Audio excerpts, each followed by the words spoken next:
দেখবেন রাত ৩০টার সংবাদ। রেডিও চেরাবেরা খবর পড়ছে সব দলের মা সরে দাঁড়া। খবর প্রচারিত হচ্ছে কাটাখালী কচুবাগান গুইতগতি সেন্টার থেকে।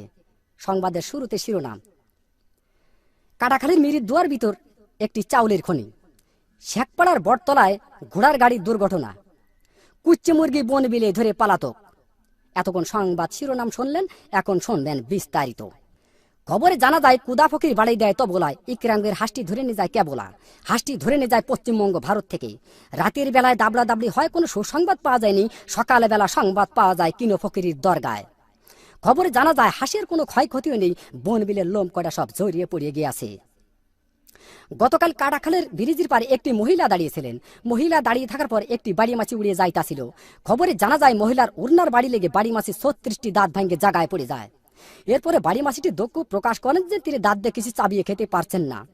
আমাদের কদবেল হায়দার বাড়ি মাছির দাঁত লাগানোর জন্য ৩৬ লাখ টাকা পুরস্কার প্রদান করেন। গতকাল কাটাখালীর মিরির দুয়ার ভিতরে একটি চাউলের খনি পাওয়া গেছে। তাতে ৩.৫ চাউল পাওয়া গেছে, আরো পাবো বলে আশা করা যাচ্ছে। এসব চাউল তোলার জন্য আমাদের শেখপাড়ার মণিকুমার যতগুলি সব ঠিক করা হয়েছে। আমাদের আমরা আলী বলেছেন এই চাউল বাংলাদেশে থাকলে পারে বাংলাদেশের অভাব অনটন বেশি পরিমাণ বেড়ে যেতে পারে।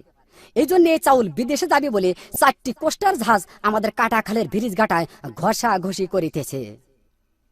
গতকাল বঙ্গোপসাগরে আগুন লেগে পানি পুড়িয়ে সারকার হয়ে যায়, মাছের কোনো ক্ষয়ক্ষতিও নেই, শ্যাওলা কড়া নিরাপদ জায়গায় আছে। আগুন লাগতে লাগতে উপকূলের কাছাকাছি গেলে আমাদের কাঢ়াল চৌধুরী বলেছেন এই আগুন উপকূলের কাছাকাছি গেলে বহুত ঘর বাড়ি পুড়ে যাওয়ার সম্ভাবনা রয়েছে। এই আগুন নিবানোর জন্য আমাদের মাগুরার তরফ থেকে ৭ বস্তা পেট্রোল ও ১৪ বস্তা কেরোসিনের তেল পাঠানো হয়েছে। গতকাল আরিচার ঘাটে একটি হাতি যাইতাছিল। হাতি যাওয়ার পরে ফেরি কানা নষ্ট হয়ে যায়। ১৫-১৬ কানা বাস বুঝাই সত্ত্বে হাতির পিঠের পার ফেরিটি তুলে দেওয়া হয়েছিল। হাতিটি নিমিজিমি করে যাইতাছিল, এক রয় নামাজের পাড়ায় হাতি চ্যাপ্টা হয়ে গেল। রয় নামাজের পাড়ায় হাতি চ্যাপ্টা হয়ে গেলে বাস কয়েকখানা দরদর করে পানির ভিতর পড়ে যায়। খবরে জানা যায় বাসের ভিতর যত লোকজন ছিল লোকজনের কোনো ক্ষয়ক্ষতিও নেই, বাস কয়েকখানা হাট পেল হয়েছে। এরপর এক মহিলায় বাস কয়েকখানা বাহাত দিয়ে টান দিয়ে তুলে আরিচার হোটেল থেকে ১৪ বালতি ফ্যান খায় সুস্থ করা হয়েছে। গতকাল এক কুচ্চে মুরগিতে এক বন বিলে ধরে পালাতক গহীন সমুদ্রী পানির ভিতর। গতকাল ৩৬৬টা ডুবুরি নামায় খোঁজ করা হয়েছে। খবরে জানা যায় বন বিলের কোনো ক্ষয়ক্ষতি নেই, কুচ্চে মুরগির পেটটি একটু ফুলেও পাওয়া গেছে। আমাদের কাটাখালীর বিন্দু ডাক্তার কুচ্চে মুরগিটি মগির নতুন হাসপাতালে ভর্তি করে কুচ্চে মুরগির পেট অপারেশন করে ৩ মণ ও ৩.৫ মণ চাউল পাওয়া গেছে, আরো পাবো বলে আশা করা যাচ্ছে। বর্তমান বাংলাদেশে মাছের অভাব অনটন বেশি পরিমাণ দেখা যাচ্ছে। এর একমাত্র কারণ বুড়িগঙ্গা নদী দিয়ে একটি মায়াবড়ির জাহাজ যাইতেছিল।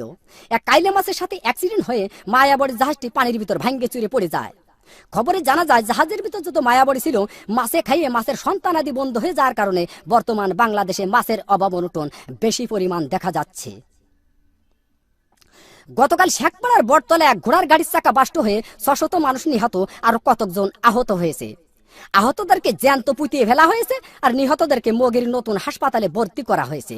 গত মাসে এদের সুশীলের চিকিৎসা হবে বলে জানা যাচ্ছে। সবশেষে আবহাওয়া। আজ রাত বিয়ান পর্যন্ত আবহাওয়ার পূর্বাভাসে বলা হয়েছে ৬ সত্যিপুর, কাদিরাবাদ, দেড়িয়া, আবালপুর, সিমেলের মাদ্রাসার উপর দিয়ে দক্ষিণ পূর্ব দিক থেকে ঘন্টায় ৬০০০ কিলোমিটার বেগে দমকা থেকে জোরে হওয়া বৃষ্টি ও বজ্রবৃষ্টি সহ বিচ্ছিন্নভাবে বয়ে যেতে পারে। সেই সাথে ইট পাটকেল ও পাথরের খোয়া পড়ার সম্ভাবনা রয়েছে। এইসব এলাকার বাস, ট্রাক, মাইক্রো ও কার গাড়িকে ১ নম্বর সতর্কতা সংকেত দেখিয়ে যেতে বলা হয়েছে। আর এইসব এলাকার সাইকেল, বাইসাইকেল, মোটর সাইকেল এবং মকবুলের ঘোড়ার গাড়িকে ঘরের ভিতর বাইন্ধে থুয়ে বসে থাকতে বলা হয়েছে। এই আবহাওয়ার পূর্বাভাস রাত বিয়ান পর্যন্ত বলবৎ থাকিবে। আগামীকাল সূর্য উঠলি আর ডুববে না, ডুবলি আর উঠবে না। খবর শেষ হলো। খুদা হাফেজ।